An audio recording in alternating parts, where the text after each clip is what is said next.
Welcome to Beauty Business Matters. I'm Susan Routledge, your host, and I am here today with Chris Taylor from Social Salon. And I've known Chris for many years now.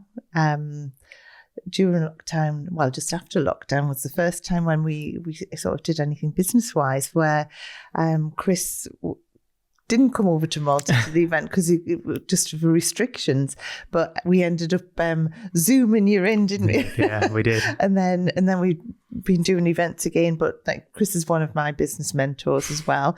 And keep me on the straight and narrow. Try to. So thanks so much for coming over, Chris, and being a guest. It's a pleasure. I wanted to have you as a guest for ages and ages. So this is going to be really, really great. So, I mean, I know at the moment as well, at the time of recording, you're just about to do the London Marathon as well, aren't you? Sunday. I'm very, very nervous. My training's gone okay. I had a little bit of a foot injury. However, countdown has begun now, 5 days, and then fingers crossed we get over the line. Is this the first time? Yeah, first time. So I've done a half marathon. Yeah. I've done quite a bit of training over the last 4 months. I've done quite a lot. So I feel fitter and the fittest I've ever been. Yeah. I've lost a little bit of weight, makes it a bit easier. But actually, it's probably the biggest challenge I'm ever going to have. Yeah. It's I'm looking forward to it. It's mental agility as well, isn't it? It's a different world for me, like running, because I couldn't do 5K 3 years ago. I couldn't even run for half an hour without stopping. So this is probably the biggest challenge thing I've ever done. So I know we're going to talk about business, but so what's driven you to do this? So for those people that have followed me for a while, they'll probably have seen the charity work that we do. So we raise puppies for a charity called Support Dogs, who I've done it personally for like 3 years now. Zoe's done it for about 5 or 6. Zoe's my wife. Yeah. And she had kind of like, when we got together, she had a 1 week. She'd had a puppy for about 1 week. Sky was 8 weeks when she arrives, and we raised them for just over 12 months normally, and then they go into formal training from that. So we've got Albus, who's just arrived. I know, he's beautiful. So he is like absolutely awesome. He's like so advanced for 9 weeks. He's also massive. He's only 9 weeks? He's only 9 weeks. He is huge. You should see his paws. They're absolutely massive. Oh, wow. And yeah, so we've like that charity like a family to us now. We do so much for them and they do so much for us. They also support us in loads of different ways. So yeah, when they had a place open for the marathon, I've always wanted to do it but been terrified. And so I thought, you know what? Let's see if I can raise some money and do it. So we set ourselves a $2,500 target. I think we're about 70% of the way through, like of fundraising fully, but it's just an amazing cause. They help so many people, and the puppies are obviously difficult to give away when you get to a year old and stuff. But that's it. I don't know whether I could do it. I wasn't prepared. I wasn't prepared for the first one. Like I wasn't prepared to give Sky like the feelings of getting rid of a puppy and sort of thing. But like we still get updates from them and what she's gone on to do. She's now with a forever family. She's graduated. And yeah, she's just incredible with what she's gone on to do. And Albus will be the same, like without a doubt. Oh, well done. Well done. So how long will that fundraising go on? I'm just thinking when this episode's Yeah, so go I think they do it for like 6 weeks, I think, afterwards. After Sunday, there's still like 6 weeks and stuff to do it. So I'm still going to be, I've got a few people that have made me a few bets. Like if I beat a certain time, some people don't think I'll finish. So like they've put money on like, if you manage to actually complete it, we'll donate more. So yeah, there's still loads of time for it. But for me, we've done so well already. So if I can hit that $2,500 target, I'll be over the moon. Yeah, but what we'll do as well, we'll put in the show notes the link, because I mean it's such a fantastic charity. Not many people have heard of them. Most people think it's guide dogs, and it's not. There's so many different dog charities out there. Yeah. So yeah, Support Dogs. You haven't heard of them, it's definitely something to look out. So what does Support Dogs? Is it for people with?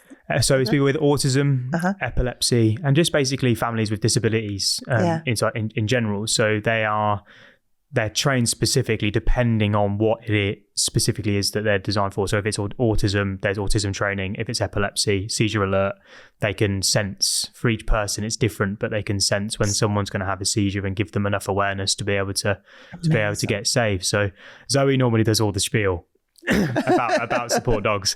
For me, it's been a big learning curve with like the impact that they have, because you just don't know until you start to research it, like how much these families genuinely need them.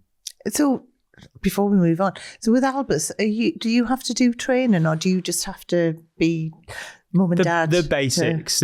So like the sits, the downs. Sky could empty the washing machine. Like she can take stuff out, take clothes out and stuff. So nudging, doing little things like that. Like, and then once they get to, I might butcher this, but I think it's about like 10 weeks, maybe 12 weeks. Every week they'll have someone from support dogs come to the house and do little bits with them, checking on them. And then when they get a little bit older, we then take them to Sheffield, to the headquarters Zoe takes them to the headquarters in Sheffield to do formal training. So then they'll go through that, like lead walking and those sorts of things. Absolutely awesome. Yeah. Oh, I love that. Congratulations. Well done.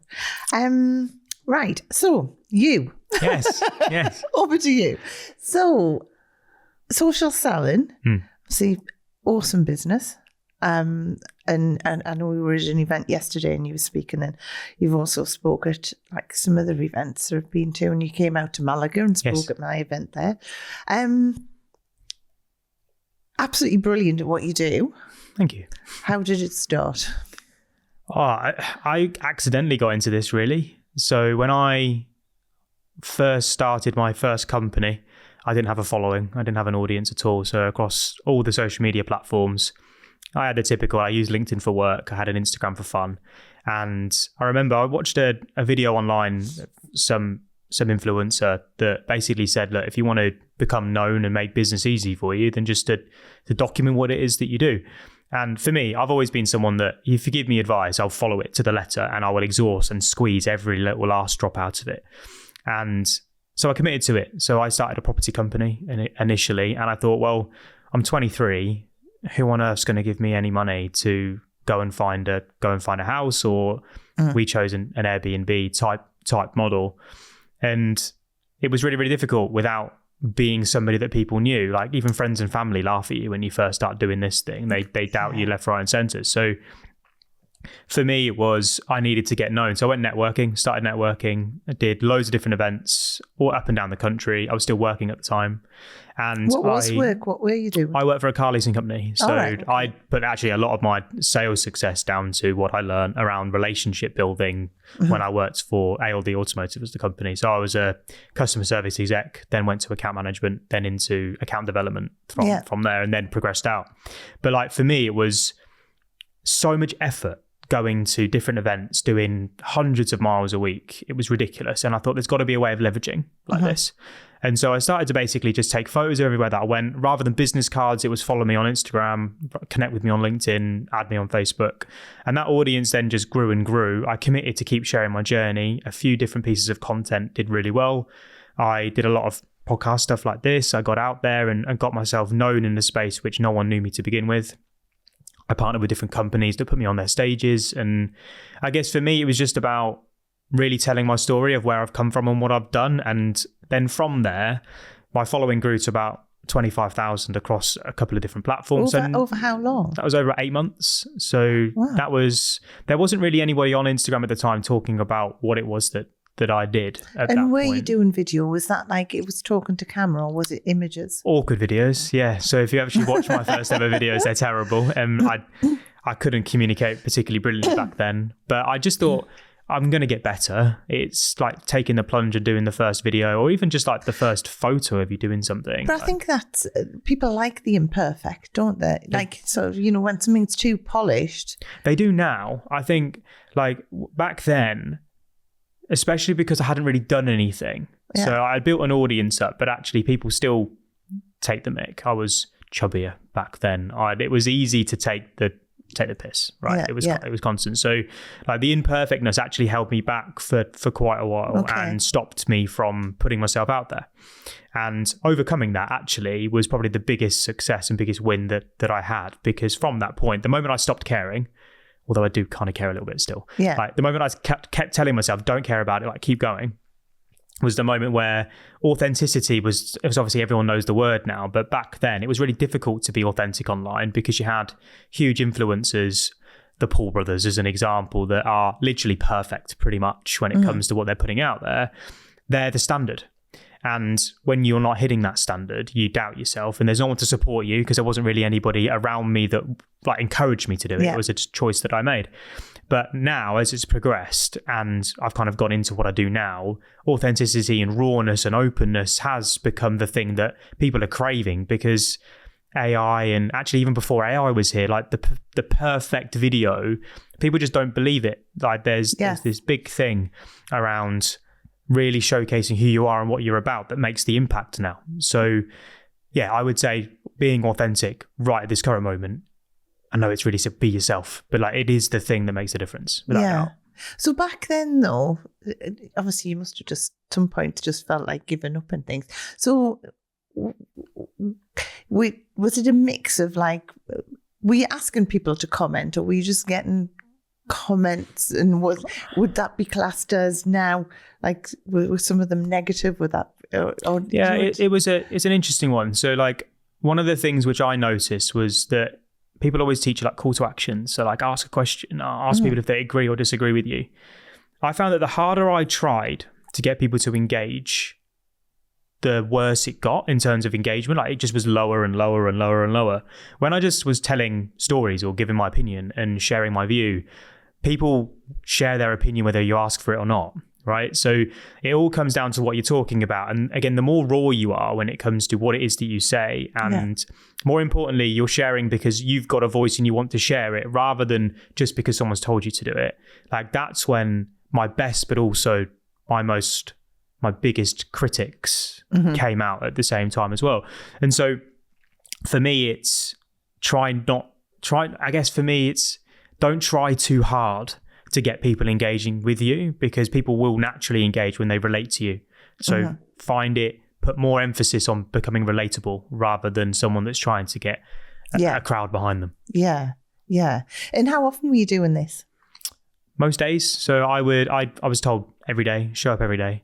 For me now, especially now, it's so competitive. There's so much content that gets produced out there now. Like one podcast like this can produce 50 to 60 different clips if you really wanted it to. So the volume can be huge. And so when people are posting once a week, unfortunately, you're just not going to be seen enough. You're not going to be heard enough. The volume matters across these platforms now. People hate the fact that I say it, but it's the truth. So for me, back then, every day I got away with it. Every day now almost sometimes isn't enough. There's people out there that do more than that. There's people that are twice, 3 times a day. And I know it's difficult to hear, again, that as a fact, but it is. And so I showed up every day without a doubt. Like it was my ritual, my habit. It was share something, share my view, share my thoughts, share what I was doing. Because when you're the face that people first see, like I set myself a goal. I always laugh at this, but I used to tell my business partner all the time, I want to be the face that almost becomes borderline annoying, that I'm there so much you can't get away from me. And it stuck with me. Like it really helped. Like it's really sweet though, isn't it? Because you think everyone's seeing what you're putting out there, and there's so much out there now that like you've got to have a lot out there, or people just don't see it. 100%. People think like the first time they see you, right? And then they see you the second and the third, and it's just 1 post, 2 posts, 3 posts, 4. Actually, people probably don't even really realize it's you until the 11th time they see you, the 12th time they see you. Yeah. And so for you to become remembered, it just takes a lot more effort to be able to do it these days. And there's different little shortcuts that you can do to try and speed that up, whether you're putting in more time or you're spending more money to do it. But you've got to find a way to be able to be seen and heard and remembered in this world. So at what point did you turn that into a business? When I first started the property company, the audience grew, and won that company, and I stopped doing that business. Throughout that transition period, people were asking me how I built it. How did I build the audience? How did I build credibility up? Bearing in mind, I was young. There was no one that was going to trust a 23-year-old with zero experience in property and go, here's £100,000, go and do something with it. It's just not a thing. And did it build trust? Hugely. Yeah, because people, when they hear you communicate, so the biggest thing for me was I wanted to learn the skills. So I had a mentor that I didn't pay at the time. It was just someone that I watched and borderline stalked at times. It was weird. Like, I saw the benefit of watching what he did and how he did it. And for me, he went out there and just told his story constantly. He went out there and networked like crazy. And I remember watching him on stages, and he positioned himself absolutely fantastically. But for me, it was all about making sure that everything that I did was purposefully done to explain how much I knew. So I may have been 23, but I'd spent a fortune on education to learn what it was that I was going into. I then studied it every single day to learn what could go wrong, what the risks were. And watching Jamie was his name, there was no doubt that he knew more than anyone that I kind of met when it came to property. He was so knowledgeable. He was young as well. So he was like an inspiration there. But it taught me a lesson of, if you can learn to communicate what you do in depth, it becomes undeniable that you know what you're doing. And so for me, I showcased me learning. I showcased the books that I was reading, the videos I was watching, the mistakes that I made. I found that sharing the mistakes or my flaws built up the credibility faster. And doing that over and over again, people start to take notice. They started to comment. They started to direct message me. They started to book calls in with me. I had no idea who these people were. I'd walk into a networking room. I'm an introvert. Social media was like really difficult for me. I would go into a networking event and I wouldn't want to speak to anybody. I'd stand in the corner and I'd just watch the speaker, or I would go and sit at the table and be quiet, get myself a glass of wine to get some courage, and that would be how I'd go. But when I started to be more visible, people would come up to me. It's like, oh, I've seen like what you're doing, and it's so inspiring with how it's going. And I'm a sort of person that goes from introverted to extroverted, depending on, number one, whether you talk to me, and then number two, if you talk to about something that I love. Yeah. Because the moment you get me talking about social media, you can't shut me up now. Yeah. When it was property back then, you couldn't shut me up then. And so for me, it was just all about making sure that when I had that first little bit of taste of that person actually knows who I am and it's working, I've got a very addictive personality. So then I just went all in on it. And I thought, you know what, let's let it snowball from there. And were these videos like less than a minute, or were they 10 minutes? Or? So if you ever get bored enough, you can scroll back on my Instagram. They're still on there. They are awkward as hell. But yeah, so normally back then it was like minute-long videos on Instagram. You can do them longer. Mm-hmm. I always say when it comes to video marketing, the video needs to be as long as it needs to be before someone gets bored watching it. Mm. So if you're watching it and 3 seconds in, you're bored, it's too long, right? If you're watching it and it's 45 seconds in and you get to 45 seconds, stop it there. Like, that's the point. People always ask for the ideal video time. It all comes down to the creator. I can keep people engaged for 90 minutes on a webinar, right? Not a problem at all. Other people can't. But I can't get a point across in 30 seconds as you're seeing right now. I can't do it. It's very difficult for me. So short form content is not a strength of mine. So I don't spend a huge amount of time. I should spend more, but I don't. Purely because it's not where my strengths lie. So video length is completely down to who you are as a creator. And when you were doing this though, and you were getting all this traction, were you not tempted then to instead teach people how to go into property at a young age? So I started off, so my first thing of like selling something online, we created like a digital product. So we created like a guide to serviced accommodation, it was back then. So my business partner at the time was also extremely knowledgeable. Like, I put down a lot of our like getting the properties over the line to him because I was petrified of talking to new people back then. So he would go and get the deal and I would talk about the work that he would do, and also then the work that I would do on the brand building and the raising the finance side of things. And I thought, well, people are asking us, when you get visible, people start like messaging you anyway, saying, oh, how are you doing it? I had friends after 6 months of me doing this. I'd left my job. People are like, oh, how did you do it? So I was like, well, I'm answering the same questions over and over again. So I started to do little calls for people. I didn't charge, it was for free. So I'll do some calls here. I'll talk to you about how I did it. From there, I started to get asked the same questions over and over again. So I thought, well, why don't I just create a little document that then, rather than having the call, I can just go read that. Yeah. And so we did it. We put together this document. We then thought, well, actually, loads of people want this. So we sold it for 25 quid initially, see what people would do. We sold 100 copies in just under 72 hours. I was like, okay, this is it. So we added a bit more to it. Yeah. And then from there, we then put the price up to £60, then £100, and then it went up to £300. So I didn't mentor people a huge amount. There's a few people that still like will attribute their success to the stuff that I taught them at the beginning, but it wasn't a paid mentoring package just then. I had a lot of loyalty to the company that I trained with at the time. And I thought, well, actually I trained through them. So if you want to learn, go to them. Yeah. So, but we had the guide. It was like a low ticket little entry point. And it was my first little taste of earning money without really having to do anything. And that kind of like opened my mind to, well, property's hard work. And it was. People didn't say it was passive income. It wasn't in the Airbnb world. That isn't passive income in my opinion.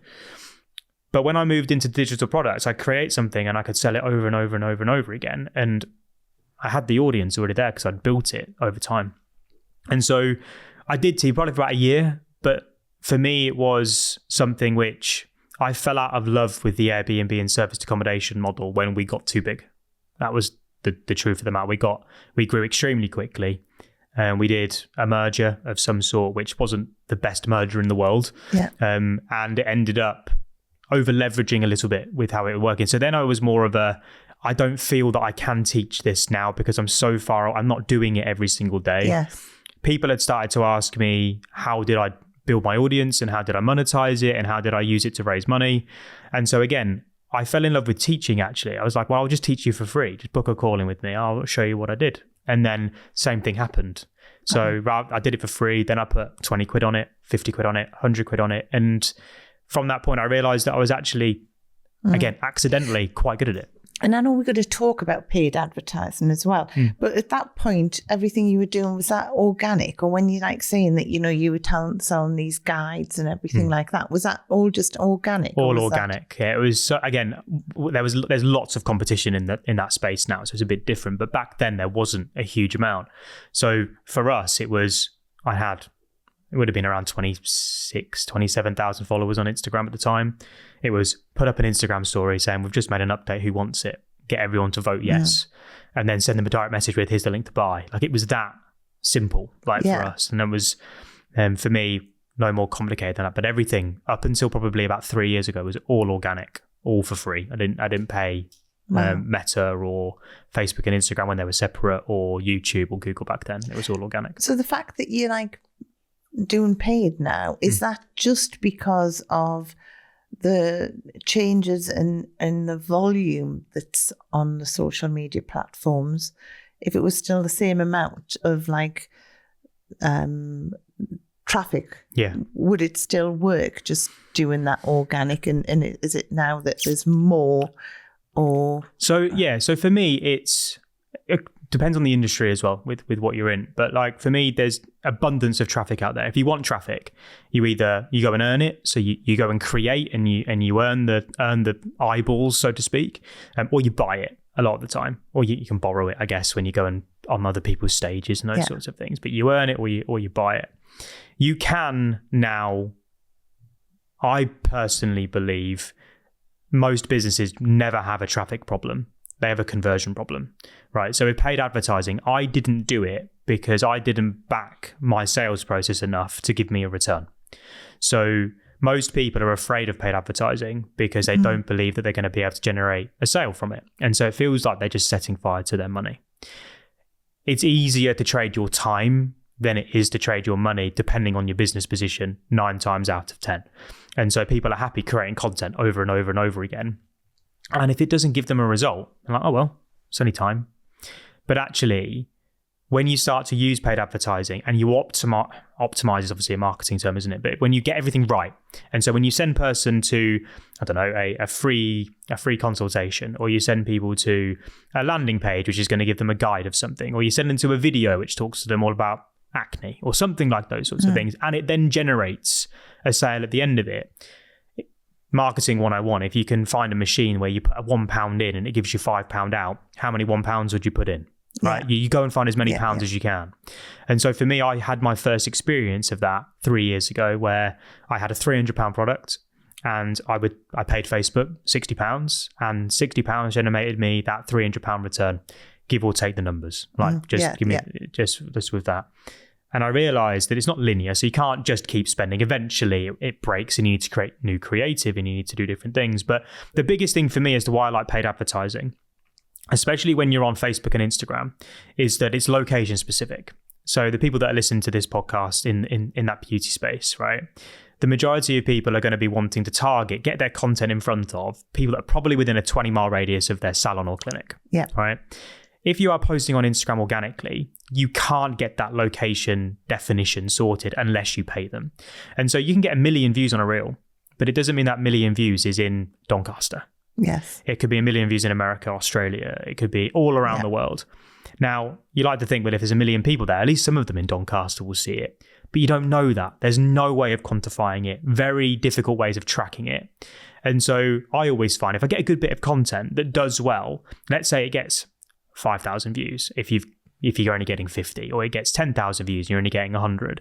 If it does really well, that's your ad. Don't try and create hey, I'm Susan, this is what I'm trying to do. No, use the content as the piece of as advertising, and put a budget that leads to somewhere that we know is going to convert. Because if you can do that, suddenly you've got a great piece of content which you spent time creating. You've got an ad budget, which is putting it to people that we know are going to be interested in what it is that we're selling. And then from there, as long as that sales process is built in the right way, you will trade the £1 that you spend for at least 2. Yeah. And that way, you've got a way of making sure that over and over again, every single week, you've got money that's working for you. And your content, rather than it just being something that you do, is actually getting a return for you as well. Yeah. Yeah. I mean, so when you say like the sales process and everything, is that something that constantly changes, or is it the same process that it's been since you started doing paid ads? And yes, it's kind of been the same. Right. It has been the same the whole way. So like there's typically like routes that people like to buy things in different markets. So I've been fortunate enough to work in lots of different industries. And the place where we always start whenever we work with any business is, how do your buyers like to buy? And it's something that's overlooked quite a lot. Lots of people, when they start with their marketing, they start with, let's just get visible. I don't like to start there, because I need to know what I'm going to create, why I'm creating it, and how that's going to link to the person that ends up coming through a funnel, a website, whatever it is. And so I will look at right at the back end of everything and go, right, how do these people like to buy things? Are they someone that likes to walk in through the front door before they buy? Are they online buyers, right? So that's the first question we've got to work out. And then from there, their online buying behavior, let's say they do like to buy online. Yeah. Do they need an hour's worth of information from you before they do? Do they need 5 hours? Do they need 1 minute? Depending on what you're selling will determine the amount of time that they need to spend consuming whatever it is that you do. And so with it, that then means whatever business it is, let's say it is in the beauty industry, let's say they need an hour, right, to hear about, let's say someone's got an acne problem, right? So I suffered with this. This is a personal thing for me, right? So when I had acne, I was fortunate enough to work with, I had a very, very close friend who was a customer of mine who had a beauty business, which is how I got into the industry. And she would give me loads of advice on, if you tried this, if you tried that, what are you using on your skin? Have you ever looked at certain treatment? What's your diet like? All these sorts of things. And I'm like, I had no idea that all of this had an impact, whatsoever. And so I went in and I had the conversation with her. She did a few different assessments. She had a few different machines that looked at my skin. She looked at my diet. She looked at everything. And within 3 months, that acne hadn't gone, but I'd had my confidence back. Yeah. And I sat there and I'm like, I had no idea that you did all of this. Like what? So, and I was managing her social media for about 6 months, and I still had no idea that's the depth that these businesses are going into. And it was just a bit of a realization to me. I'm like, look, I would never have gone on it and started to search for answers in this. I would have gone onto Google or gone onto YouTube and gone, I've got acne, help me. And I would have looked for the video that's probably got the most views on it to be able to choose who I'm going to get advice from. That's the buyer mindset. And so if you're not showing up in those places, someone else will be, and they're taking the opportunity and actually may not be giving the right advice that Helen at the time gave me then. And I'm like, well, actually, the campaign then, if I had a place where I didn't have to feel embarrassed, because sometimes going into a clinic, I trusted Helen, I knew her already. Sometimes going into clinic is your first step. Yeah, it's that barrier, isn't it, from outside? It's a fear. It is. It was like, and I know it sounds stupid, but it is, especially for an introvert like me as well, that hates meeting new people normally. I found it all right in these sorts of environments, but it's a big step. And so like I looked at it and went, why don't we create like a little mini webinar, right? It's where you talk about why people are struggling with acne. Basically, the depth that you've just gone through there with me, talk about those steps online in a little mini webinar, and then invite people to book a call in with you if they want to have a conversation where there's no obligation to buy. Just come and get some advice. Yeah. Perfect. And so we created that as a first one. We did that 5 years ago. And that webinar is still gets run. She actually exited her clinic about 1.5 years ago. But it was being run up until that point. And I look at it, I'm like, that is such a simple campaign about educating an audience that feels insecure about their skin. And then I look at it and I see all the different bits of equipment that are out there, the laser equipment, the hydrofacial stuff, that's all the stuff that is there now that consumers are just, they're meant to know what they are and how they work. Yeah, and they don't. And then when they go presume they do. 100%. And then you go out there and you start looking at it and all you see are features and benefits and bells and whistles, which is what Josh was saying yesterday. And that's not the thing that makes the impact. I didn't care about how good this machine was. I wanted to know whether it was going to get my skin to stop flaring up the way that it was. So you know how they say that you've got to have X amount of touch points and things. Yeah. So does that bypass that? Say you have got the video kind of thing. Say you've got like a paid ad. You know, where you've in the past they've like said you've got to build up that trust kind of thing, and obviously that has been where it's got to be X amount of touch points first before someone will buy. Does that just go out the window when you've got something where it's like direct to like? So it's not that the advice is wrong. Like logically, the more time someone sees you, the more likely they are to remember you, probably more likely to click onto your profile, figure out what it is that you do. But the whole basis of just put something out there to be seen for me is where the advice falls a bit flat. Like for me, it's about the right touch points, which I know sounds really obvious, but actually a lot of people are just putting stuff out there and not thinking a huge amount about it. So I look at all the different steps in a buyer process that they go through. So from the first time that they could possibly see you, bearing in mind, if you're putting a piece of content out on Instagram, you've got to look at the people that are following you for a little while. You've got to try and make it relevant for them. You've got the people that are going to see you for the first time, and you've got to make it relevant for them. So every single time you're leaving an impression, but actually we don't think about that when we create it. We just create. Yeah. And so for me, there's a lot of detail that we can, you go into when you're creating a piece to really get it to go incredibly well on a platform like an Instagram or a Facebook now with the way that that's performing as well. But for me, the touch points of what you put in place and what you do it is really important. So one of the things that we do, we track everything, right? So the free content that we put out there, that's very, very difficult to track, really. But we'll always have something, whether it's in a bio, whether it's in a comment section, which adds value on top of that piece of content. So let's say we're talking about laser hair removal. There will be something in the comment section or something in our bio that adds more value around laser hair removal as a topic. So how to remove fear, does it hurt, FAQs, something like that. Yes. And that then is where the tracking sequence starts. So there's link tracking software out there that does it. We have our own, we've built it. It's something which drives everything in our company. And so whenever someone clicks on something, we know they've clicked on it. If we've got any form of data from them and they're using the same IP, not to get too technical, but they're using the same IP address or a cookie is dropped, we can then follow that user with everything that they do as part of our world. So if they click onto a document, a random page on our website, if they click onto an order form, a consultation form, we know they've clicked on it. And when you then look at the buyer intent levels that are there, so let's say someone who doesn't know who you are is level 0. Right? They've never had any idea. They've first come across you. They're probably never going to buy from you just now. They need to be taken on a journey. They would be level 0. If they then clicked onto something of yours, they become level 1. If they've spent an hour watching you, they probably become level 2. And if they've spent 3-4 hours watching you and they've been in for a consultation, they're level 3. And then level 4 is a customer. We can track that behavior with everything that they click on. And then from there, let's say they click on I'm afraid of whether laser hair removal is going to hurt or not button. We could then present them with an email to go, by the way, lots of people have showcased that their concern around laser hair removal hurting. Here's a short video that we've created that explains actually how this process works and actually why we do it the way that we do it. If you have any questions at all, it's a free complimentary 30-minute call there where you can come and speak to one of our specialists and we'll give you all the advice that you need. And if you want to come in and experience it, then we'll give you an offer on that as well.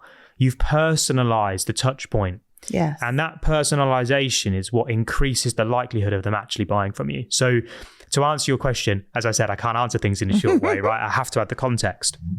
To answer your question bluntly, touch points, yes, 11, 12, 13, 15, however many you are. But actually, the more personalized those touch points are, right? You've got to track the buyer behavior. The more personalized they are, the shorter the sales cycle, the smaller amount of touch points you need.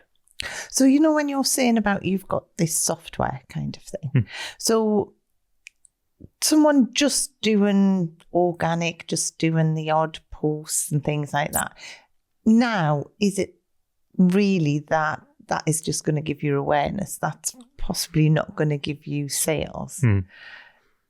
So when you're talking about, software and all of this kind of thing, is that something that someone can buy, or is that something that someone has to have someone like you to do, or you can how buy does it? that? Yeah, you can buy it. I mean, you don't have to use us either. There's lots of different options out there. If you Google link tracking, there's loads. And we have a bit of a uniqueness around what we do with social selling, where the way that we track is different. Now, I'm not a techie, right? So my business partner is a technology person. But for me, all I get presented with is a list of people that have clicked on whatever page they've clicked on. And then from there, I'm able to then either automate what's presented to them next, or I can manually pick up the phone, send them a message and say, look, I've just seen that you've clicked on this. And by the way, here's my personal details. Feel free to reach out. So it becomes proper business development from there. So you can buy it, right? So like the way that you can see all of our stuff on the website, we are so low cost to entry with what it is that we do. But when you break down actually everything that's going, you are right. People are just using Instagram, putting content out there and hoping for the best the majority of the time. Yeah. And a lot of them are frustrated because they're waiting for these results to come, and it's like, ugh. Yesterday when we were at the event and you were asking questions on stage and asking, who likes doing social media and all that, it was like a whole hand, like it was like a whole wave right the way across the whole room that no one really enjoys it. No, and if they could get away with not doing it, they wouldn't do it. And it's like, it's huge. It's so the thing is that. And as well, when someone like say you should choose one platform and stick to that platform, is advice like that good, or is that? It's almost like the analogy of like something's better than nothing. Right. So okay. People say focusing on one platform because trying to do them all is overwhelming. And bearing in mind, a lot of people there's two camps, isn't there? Either they're doing their own social media whilst also trying to provide treatments, run the clinic, manage team, doing all those things. And so marketing is like, I know I need to do it, but I might get an hour in the day at 10 o'clock at night when the kids are asleep. It's like that sort of feeling. Or there's people that are paying other people to create the content for them. Both ways are okay. The difficult thing with everything here is that the people that most likely being paid to create content are probably creating it for 50 to 60 others, maybe 5 to 10 others if you've got a small boutique agency, right? The difficult thing that they have, and I've been on this side, is that being able to commit the time to really understand what needs to be created is a real challenge, which is why we've positioned ourselves quite nicely as almost like translators in between an agency and a clinic. So it's like, I know firsthand in this industry, for every treatment pretty much that a clinic's providing, the sort of content they need to be creating at, I'm going technical again, level 0 intent. So people that have never heard you before, seen you before, through to level 4 intent of becoming a customer and a referral partner. There's certain content needed at each stage. Some of it is free organic content on Instagram, Facebook, LinkedIn, TikTok, etc. And some of it is lead magnet content, website content, the things that are going to be able to turn that first click into a customer. And so when it comes to the advice of like clicking onto like and focusing in on one channel, as long as that channel leads somewhere, it's good advice. You've got to make sure though that where you're sending people is a journey and experience that they enjoy to go on. So it's things that are valuable, things like, we've all been on a buyer journey, right? Where you click on something that's got your attention and then suddenly, I was doing it last night with marathon shorts, right? So I've clicked onto Googled marathon running shorts, click. Straight away, they've got my attention. I've got some nice ASIC shorts on there that are on sale at its current point. I've clicked. I've watched a video of these shorts being used and it's really good with a belt. And I'm like, okay, cool. Well, what's the belt do? They've read a bit of a brief around a belt. I've suddenly had the running belt. Right, so now I've been upsold that. From there, I was only on there to spend 30 quid on a pair of shorts. I've got a belt on there. I then was told that, actually, no, I need some sunglasses. The moment you Google sunglasses, ASIC sunglasses, Oakley sunglasses appear. And suddenly I've spent 200 quid. Yeah. But the buying experience was just feeding me everything that I needed at that moment in time. And these companies are as big as they are for a reason. They're very, very good at it. And so when it comes to looking at the way that your customers buy things, it's about making it as frictionless and as easy as possible to do. Then focusing in on one platform, get that working. If you're focusing in on Instagram, there's no reason you can't focus on TikTok, on Facebook, on YouTube Shorts. You can do the same thing. You just take the same video and post it on more. People say you need to have unique content across different channels, whether it's YouTube Shorts, TikTok. You don't. They all behave in very, very similar ways. There's slightly different users that are following you at any one period of time. If someone's following you on Instagram and Facebook and TikTok, the fear is that they're going to see the same post on all of them. They don't. I can't tell you one creator where I've seen one video across every platform and they have posted it on every single one. Yeah. So should you be putting different content on different I use platforms? the same content across them all, pretty much. Yeah. So from my YouTube Shorts, Instagram, I don't even like TikTok as a platform. It's not been one that I've had much success on at all. So I steer clear of stuff that I've not seen success on personally.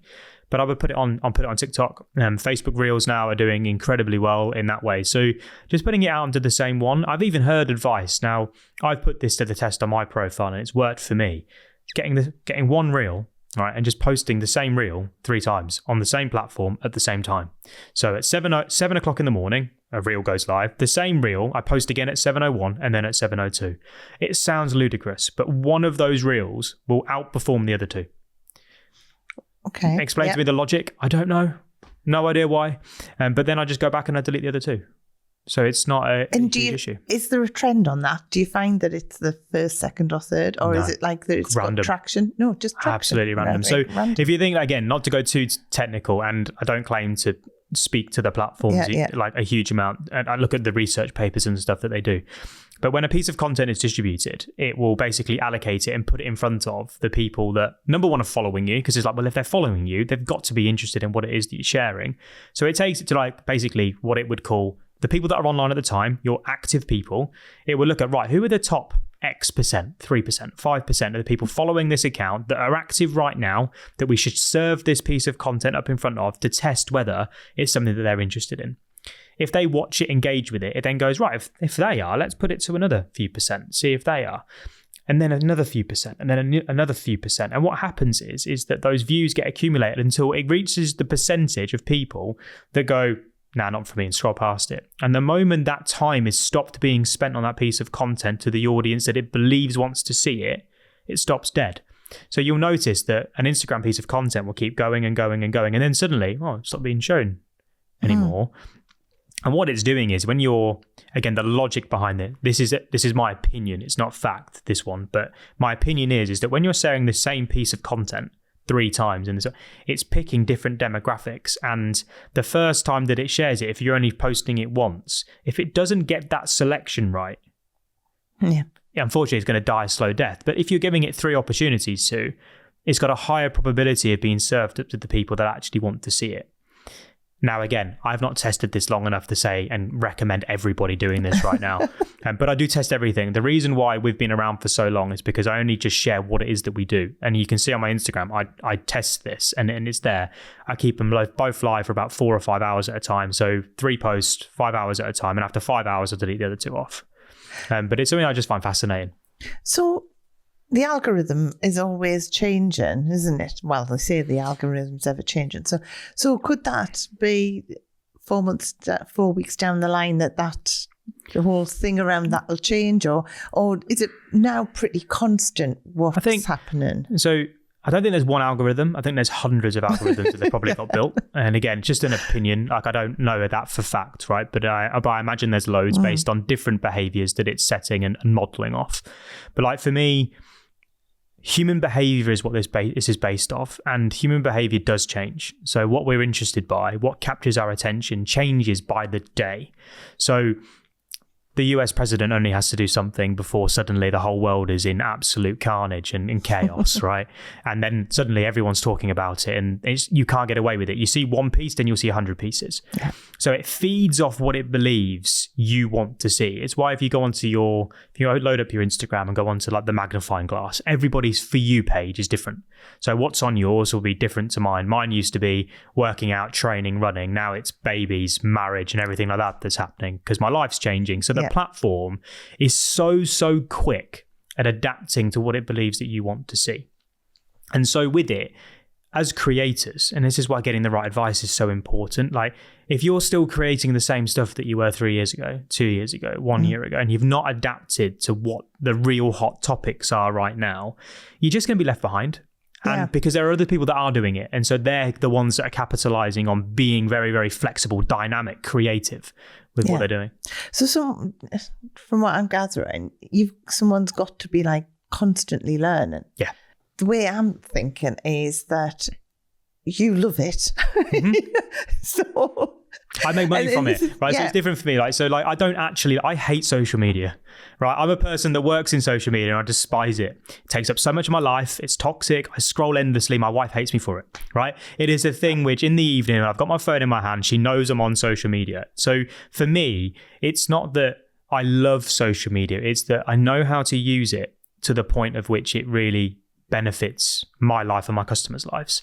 And so I throw myself into learning all about people. That's what I classified me. And when people ask me what I do, you can't go out there and say I'm in the people business. It just doesn't work. But for me, I that's my biggest love. I watch what people do. I don't even listen to what they say. If I was listening to this podcast right now, yes, I'm giving you my opinions and thoughts. People want to learn from me and just watch what I do. I run a webinar every single week. I run my ads pretty much every single day. I'm posting every single day. I'm sending messages every single day. You can see all of it. I can see what some of the biggest and best creators are doing. And actually 9 times out of 10, the advice that these creators are giving, if you watch them, it's not what they're doing. And so you're better off observing, watching, going onto their ad library, looking what ads they run, looking at how many times they're posting on YouTube, how many times they're posting on Instagram. What is it that they're saying? Why are they saying it? How are they saying it? Those are the things where people can really adapt. So in this industry, there will be some people that are doing social media extremely well, huge followings, huge numbers of views. Don't pick the celebrities, pick the normal people that have just done incredibly well and just watch what they do. Where are they sending people? What videos are they creating? Is it short form? Is it long form? Are they doing videos that are perfectly crafted, or are they sitting there with no makeup on, or not really ready at all and prepared and just create? Like, the answers are in front of us, and that's how I've learned so quickly and why I adapt so quickly. Because I'll see something and I'm like, that obviously works, because otherwise they wouldn't be doing it and getting the traction that they do. And so, that's why I love it, because actually the answers are easy and you don't have to even pay for them. I'm in a social media business. I probably shouldn't be saying this publicly, but you don't even need to pay people like me. You just need to watch what the best people in your industry are doing and then take inspiration from it. Yeah. But the thing is, it's just like, I mean, obviously I know you are the best, but there's it's like the Wild West, isn't it? There's so many people out there claiming to be like social media experts and all this kind of thing. And this is the thing that I always, for my following, for like my members in Beauty Directors Club, to me, like, someone needs to be like living and breathing, doing something all the time to be that expert kind of thing. There can't be like something one day and then something else, something another day. And I know what I'm good at, and I will always stick in my lane of what I'm good at, and then bring in experts for the things that, so I'm great at, like, and this is where I think, because we're going to start and do some stuff together, where I'm great at like helping someone grow their business from the personal side offline.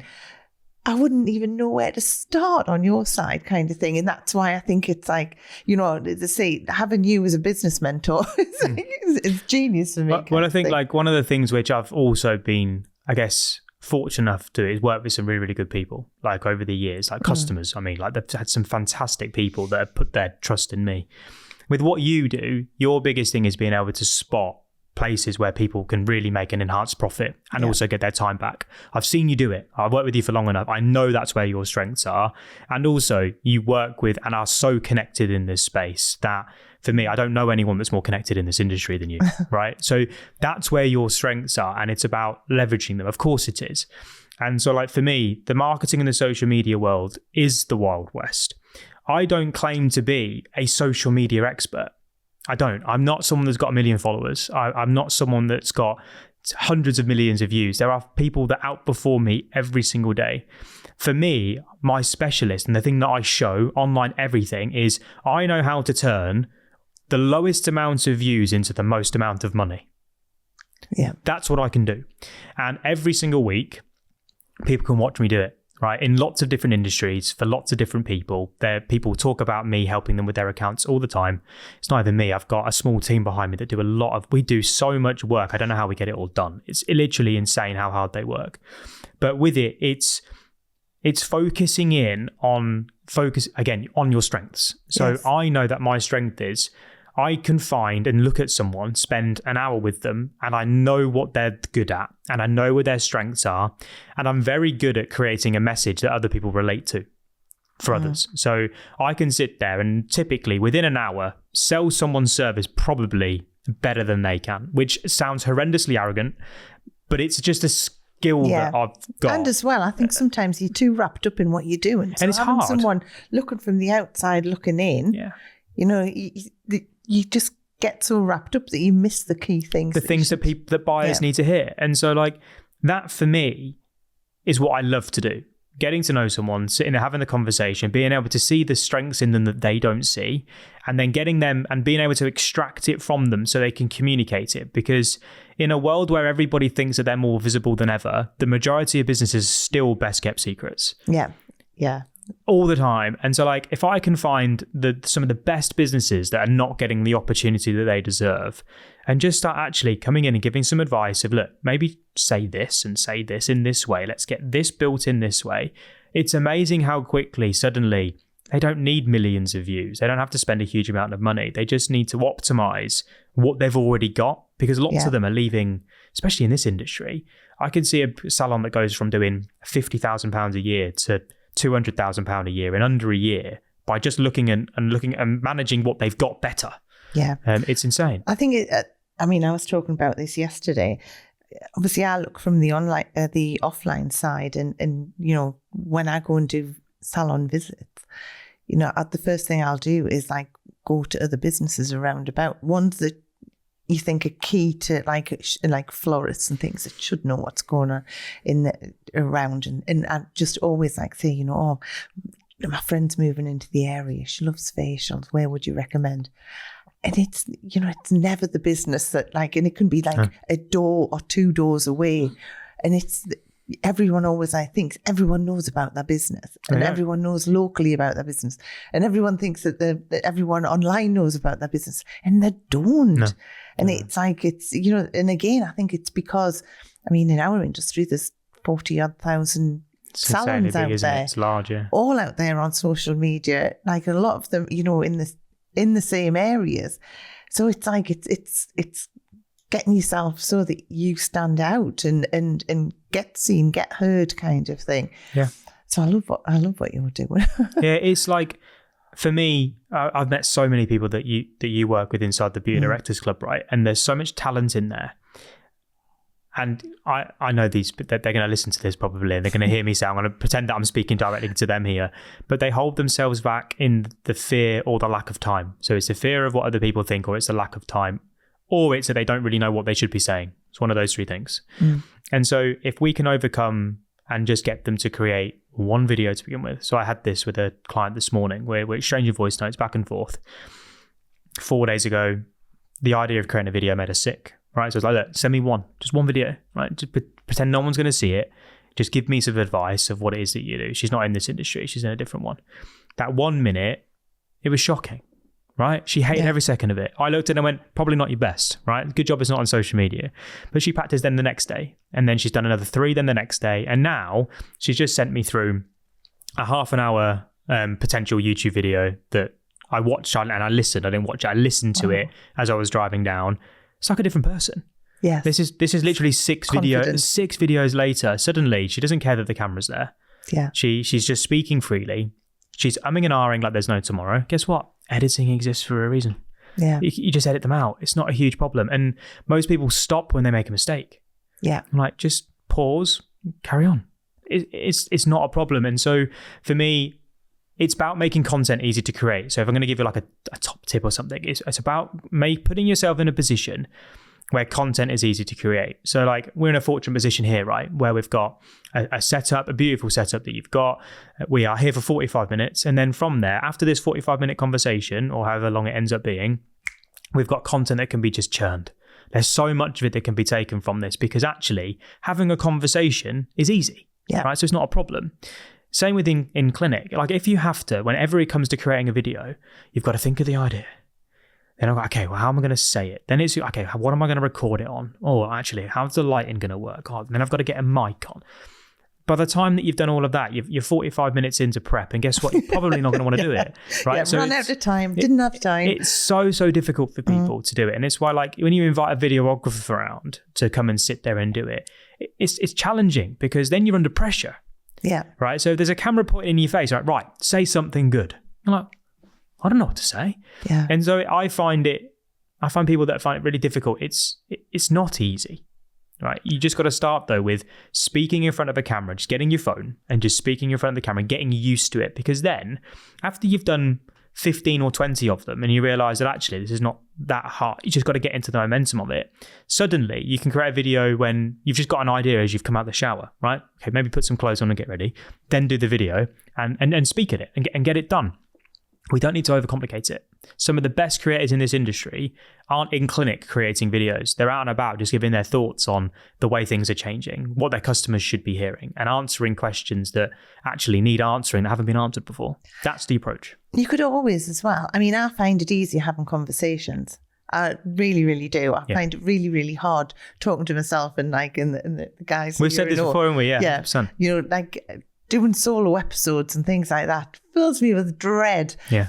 So the thing is that, you know, someone who doesn't like being in front of the camera could just get someone to ask some questions. Yeah, just set themselves up. And then edit like snippets and things as well, couldn't they really? Yeah, it's just about again, removing pressure. Yeah. So for the biggest thing when it comes to creating is removing all the pressure from yourself. Because do you know what? If it's not very good, you just delete it. Mm-hmm. You don't have to post it. Not a problem. But the skill of talking to a camera is the skill for me that changed my life. On that, just obviously, I know I could talk to you for hours. Live, is there a difference doing live to doing just putting it out pre-recorded? So apart from a webinar, right? So that's probably the only bit of live content that I do. And webinars are a specialty of mine. I've run lots of them and they are something that I love to do. Live content on social media, on Instagram, especially throughout like 2019 to 2020, obviously big changes happened in the world. Live content became a thing that everyone started doing because Instagram was pushing them everywhere. For me, live content, something to tap into maybe like once every couple of weeks, maybe once a month if you've got the time to. But if you're going to spend time, for me, it's about putting that time into something which is going to have a meaningful impact and be a bit of an intent touch point.